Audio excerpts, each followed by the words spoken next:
Buenos días, chicos, espero se encuentren bien. El día de hoy les voy a explicar rápidamente cómo hacer el ejercicio de rectas paralelas cortadas por una secante o cortadas por una transversal, así lo dice en el libro. Antes de comenzar necesito que les explique esta parte, esta zona. Bueno, resulta que ángulo A y ángulo C, estos dos que están aquí, son opuestos por el vértice, así se les llama, opuestos por el vértice.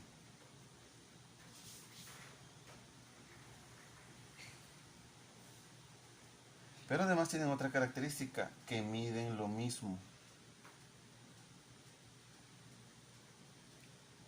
Miden lo mismo. O podemos poner que son iguales, mejor. Son iguales. ¿Sí? El ángulo A con el ángulo B,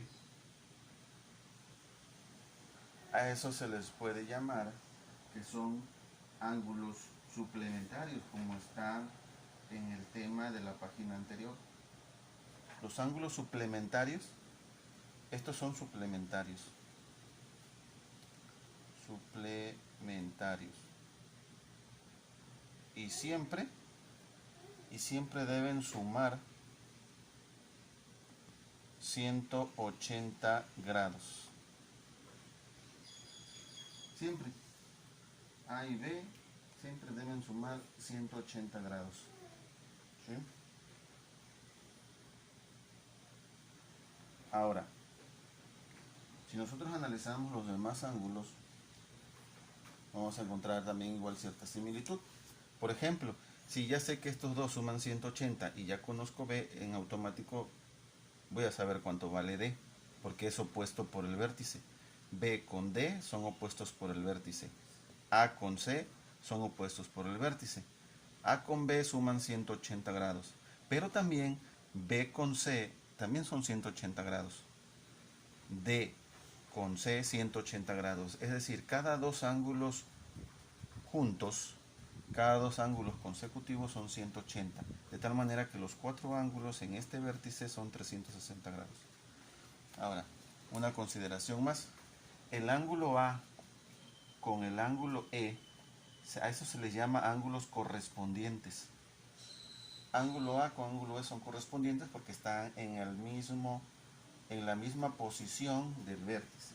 Si yo este ángulo, el ángulo A, que se encuentra aquí, que es en esta zona de aquí en medio, y traslado esta misma posición hacia acá, pues va a ser el ángulo E. ¿Sí? Será el ángulo E. Esto con el ángulo A. Por lo tanto, tanto ángulo A como ángulo E son también iguales, miden lo mismo. Ángulo A y ángulo E son correspondientes. Correspondientes.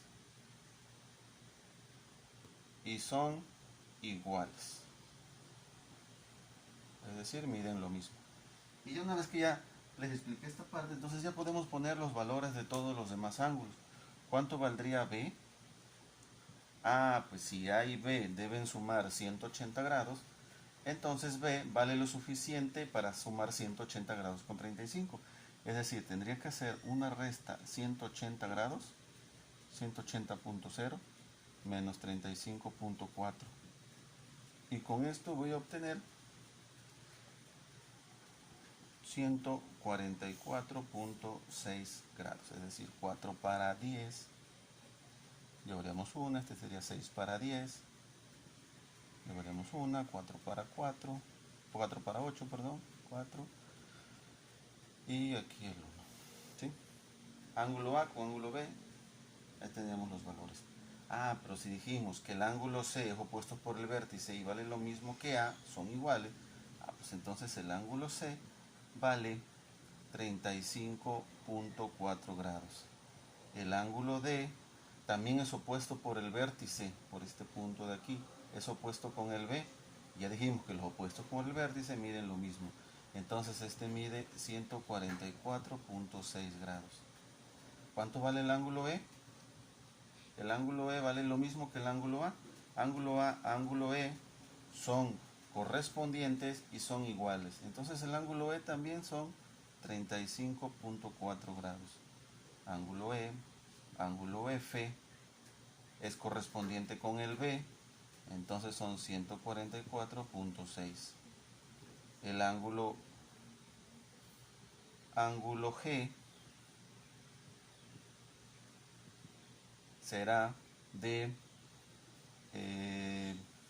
35.4 grados y el ángulo H es opuesto por el vértice con F, entonces vale lo mismo que F, 144.6 grados.